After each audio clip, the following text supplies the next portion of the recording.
welcome back to my channel. This is Vishakha. I hope you all are doing well. So if you're watching me for the very first time, I'll be really happy if you take a moment and subscribe to my channel, hit the bell icon for further notification. So आज का जो video है is about how to clean your epilator. So cleaning of an epilator is really very important. जैसे कि हम जब भी इसको यूज करते हैं, after every use you are supposed to clean your epilator. Epilator को clean करना इसीलिए बहुत जरूरी है because अगर हम इसको यूज कर रहे हैं and every time we are using and we are not cleaning it, then what we are doing is हम इसकी longevity को decrease कर रहे हैं. क्या होता है कि जब हम इसमें से हम हेयर रिमूवल कर रहे हैं, जो प्रोसेस हो रहा है, तो जो हेयर्स हैं वो उसमें स्टक हो जाते हैं. जब स्टक रह जाते हैं तो एंड लॉन्ग टाइम के लिए वो स्टक रह रहे हैं and then again and again we are using it without cleaning it, then what will happen कि जो इसका मोटर होता है it can burn out. So जो मोटर है वो खराब हो सकता है because of clogging of the hairs inside this. So second reason is हम इसको स्किन पे ऐसे ग्लाइड करते हैं तो क्या होता है कि जो हमारे ओपन पोर्स हैं दे कम इन कॉन्टैक्ट विद दिस, और अगर ये हाइजीनिक नहीं होगा तो यहाँ पे हमारे को स्किन में इन्फेक्शन होने के चांसेस हो सकते हैं. So it's better every time आप जब भी इसको यूज कर रहे हो, please wash your epilator, clean your epilator. Now I am gonna show you how to properly clean your epilator step by step. And this is a 6 steps process. So the very first step is to dismantle your epilator. So सबसे पहले अगर आपने head लगा रखा है, head को remove कर दीजिए. अगर आपका ये जो एपिलेटर है इवन इसको रिमूव करने का ऑप्शन होता है तो you can press it from here and it will come out like this. So this part contains the machine. So इसको आपको साइड में रख देना है.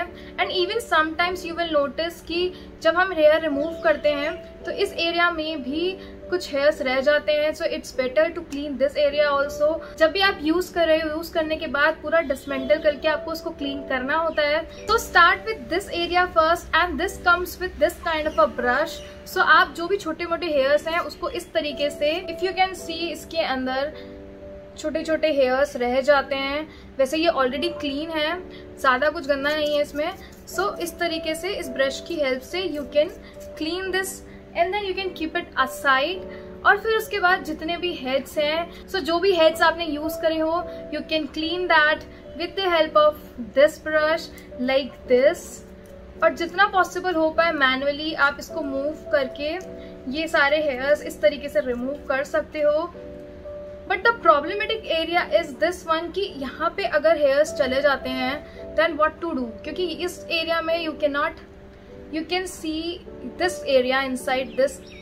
ये जो एपिलेटर का एरिया है यहाँ पे तो आप इजीली ब्रश से क्लीन कर लोगे, but what about this inside, ये जो साइड में व्हील वाला एरिया है यहाँ कैसे क्लीन करोगे. So what you can do is, so अगर आपके पास ब्लो ड्रायर है, what you can do is blow dry this. यहाँ से सारे जो हेयर स्टक होंगे वो निकल जाएंगे. या फिर आप क्या कर सकते हो, कंप्रेशन मेथड यूज कर सकते हो. You can do is you can blow air from your mouth and you can remove the stock hairs like this.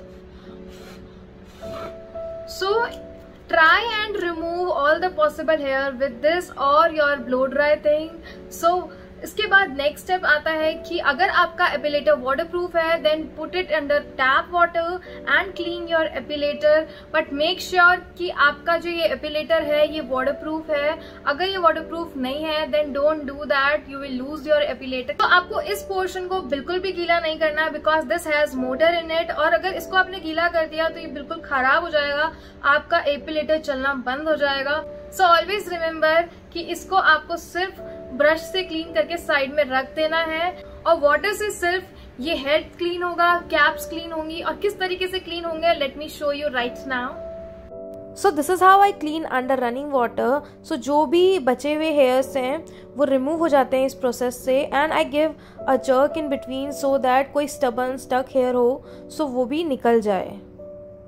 So now the epilator is here free and clean. After cleaning this with water, let it dry properly. और जब भी आप इसको पानी से wash कर रहे हो तो डोंट ऐड एनी डिटर्जेंट और एनी सोप. सिर्फ प्लेन वाटर से इसको आप वॉश करो, टैप वाटर से वॉश करो. एकदम मग्गे में या किसी कंटेनर में इसको डुबो के भी मत छोड़ो. इट्स बेटर कि रनिंग वाटर से आप इसको क्लीन कर लो और इमीडिएटली आप इसको क्लीन करके ले आओ और इसको ड्राई होने के लिए छोड़ दो. जब तक पूरा पानी नहीं सूख जाता है तब तक इसको छोड़ दीजिए. बिकॉज अगर आपने इसको पानी सहित इसको इसमें लगा दिया अगर अगेन देयर आर चांसेस कि आपका एपिलेटर खराब हो जाएगा. सो बेटर इसको 24 आवर्स के लिए छोड़ दो पूरा अच्छे से सूखने के लिए. So I leave it on tissue paper so that जो भी एक्स्ट्रा वाटर हो वो टिश्यू पेपर एब्जॉर्ब कर ले. So next what I do is I use rubbing alcohol on this. उससे ये और हाइजीनिक हो जाता है कि अगर इन केस कोई बैक्टीरियाज आपकी स्किन से इसमें रह गए हैं, क्योंकि हमारी डेड स्किन रिमूव होती है इससे. So there are chances. So to get rid of that I just use a rubbing alcohol. So एक कॉटन में मैं रबिंग अल्कोहल ले लेती हूँ और इस पे मैं डैप डैप कर देती हूँ, बिकॉज अगर मैं ज्यादा प्रेशर से इस पे कॉटन प्रेस करूंगी या कोई टिश्यू प्रेस करूंगी तो देयर आर चांसेस कि it can get stuck in this epilator. ये जो एरिया है यहाँ पे स्टक होने के चांसेस होंगे एंड देन अगेन वो भी प्रॉब्लमेटिक होगा. So I just avoid doing that. So after cleaning it with rubbing alcohol you can again leave it for some time for around 6 to 7 hours और अच्छे से dry होने दो उसको and then only you can use it. इसको attach भी आप पूरा ड्राई होने के बाद ही करना. तो basically the conclusion is let it over dry. जो ड्राइंग पार्ट है वो थोड़ा लंबा है, बाकी प्रोसेस बिल्कुल लंबा नहीं है. That's all for today guys. Thank you so much for watching. If you like my video and if you found it interesting then do give a thumbs up. और अगर आपको कोई भी क्वेरी है then you can comment down below. Bye bye.